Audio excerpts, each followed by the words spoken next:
ഇന്ന് ഗുരുതരമായിട്ടുള്ള ഒരു ലക്ഷത്തോളം, അതായത് കേരളത്തിൽ എൻട്രൻസ് പരീക്ഷ ആകാനും എൻട്രൻസ് പരീക്ഷ ചരിത്രം വലിയൊരു ചരിത്രമാണ്.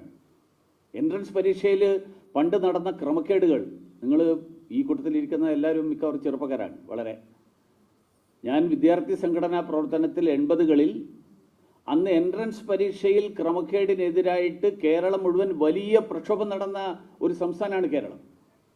കേരളത്തിലെ മെഡിക്കൽ കോളേജുകളിൽ അഡ്മിഷൻ വാങ്ങുന്നതിൻ്റെ പേരിൽ മാർക്കില്ലാത്ത ആളുകൾക്ക് അഡ്മിഷൻ കിട്ടുന്ന സാഹചര്യം ഉണ്ടാകുന്ന, എൻ്റെ ഓർമ്മ 0+0+2 3 പരീക്ഷയിൽ 2 മാർക്ക് കിട്ടിയ ആൾക്ക് 428 മാർക്ക് കിട്ടി എന്ന് പറഞ്ഞിട്ട് അഡ്മിഷൻ കൊടുത്ത ഒരു കാര്യമുണ്ട്. നിങ്ങൾ ഗൂഗിളിൽ പണ്ട് സെർച്ച് ചെയ്ത് നോക്കിക്കഴിഞ്ഞാൽ ചിലപ്പോൾ കിട്ടുമായിരിക്കും.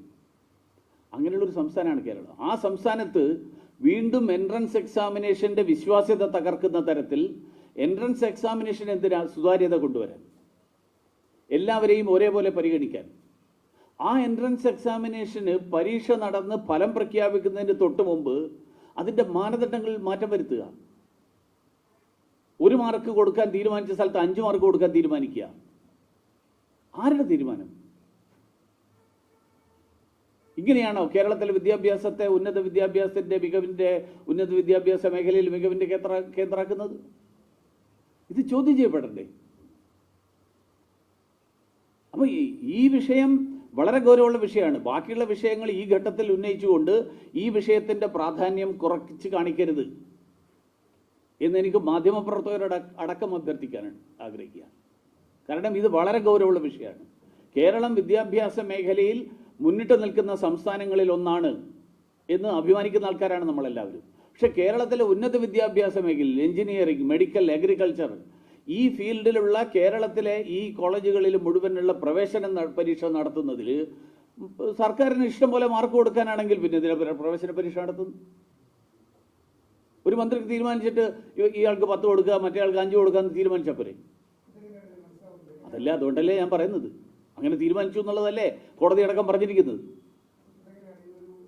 അത് തന്നെയാണ് ഞാൻ പറഞ്ഞത്.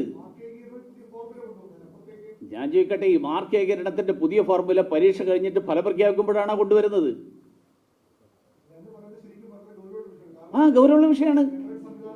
അതുകൊണ്ടാണ് ഞാൻ പറഞ്ഞത്, എൻട്രൻസ് സംവിധാനത്തെ മുഴുവൻ തകർത്തുകൊണ്ട് വിദ്യാഭ്യാസ കച്ചവടക്കാർക്ക് വേണ്ടിയിട്ട്, അവർക്ക് താല്പര്യമുള്ള ആളുകൾക്ക് വേണ്ടിയിട്ട്, അവർ ആഗ്രഹിക്കുന്ന ആളുകളെ വിജയിപ്പിക്കാൻ വേണ്ടിയിട്ട് നടത്തിയ ഒരു ശ്രമമാണിത്.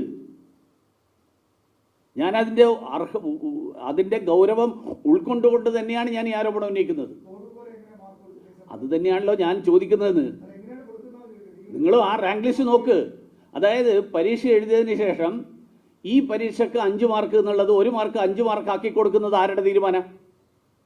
ആര് തീരുമാനം എടുത്തു എന്നാണ് എൻ്റെ ചോദ്യം. ഈ തീരുമാനം എടുത്തത് ആരാണെന്നുള്ളത് ഇതുവരെ സർക്കാരിന് വിശദീകരിക്കാൻ പറ്റിയിട്ടില്ല. ആര് തീരുമാനം എടുത്തു? തീരുമാനത്തിന്റെ ഉത്തരവാദിത്വം ഒരാൾ ഏറ്റെടുക്കട്ടെ. ഞാൻ ചോദിക്കട്ടെ, മന്ത്രിസഭയാണോ മാർക്ക് തീരുമാനിക്കേണ്ടത്? അപ്പോൾ പരീക്ഷ എഴുതിയ ആളുകൾക്ക് എന്താ ഉത്തരവാദിത്വം? ഞാൻ ചോദിക്കട്ടെ, മന്ത്രിസഭ ഏതൊക്കെ കാര്യങ്ങളിൽ, അങ്ങനെയാണെങ്കിൽ പിന്നെ എന്തിനാ ഈ എക്സ്പെർട്ട് കമ്മിറ്റിയെ വെച്ചത്? എക്സ്പെർട്ട് കമ്മിറ്റിയെ വെക്കുക, എക്സ്പെർട്ട് കമ്മിറ്റി ഈ ഘട്ടത്തിൽ ഇങ്ങനെയൊരു തീരുമാനം എടുക്കരുത് എന്ന് പറയുക, എന്നിട്ട് മന്ത്രിസഭ തീരുമാനം എടുക്കുക. അല്ല, എന്തായിക്കോട്ടെ, എൻ്റെ പ്രശ്നം, എൻ്റെ വിഷയം ഇതല്ല. എൻ്റെ വിഷയം, ഒരു പരീക്ഷ നടത്തിയതിന് ശേഷം പരീക്ഷയ്ക്ക് മാർക്ക് കൊടുക്കുന്നത്, ചോദ്യപേപ്പറിൽ ഒരു കാര്യം പറയുക, മാർക്ക് ഇടുന്നത് വേറെ രീതിയിൽ, പ്രസിദ്ധീകരിക്കുന്നത് വേറെ രീതിയിൽ. ഇതാര് തീരുമാനിച്ചു? തീരുമാനം എടുത്തത് ആളാരാണെന്നാണ് പറയേണ്ടത്. മന്ത്രിസഭയാണോ ഇക്കാര്യത്തിൽ തീരുമാനിക്കുന്നത്? അങ്ങനെയാണെങ്കിൽ നാളെ മുതൽ SLC പരീക്ഷയൊക്കെ പരീക്ഷ എഴുതേണ്ട ആവശ്യമില്ല, മന്ത്രിസഭയ്ക്ക് തീരുമാനിച്ചാൽ പോരെ?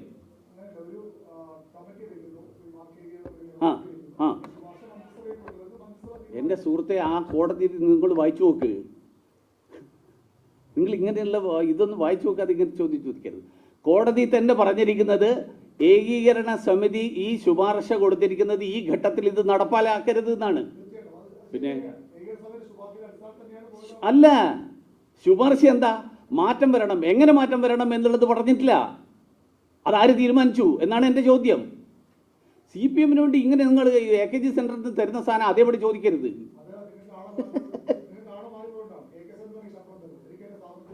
ആയിരിക്കും.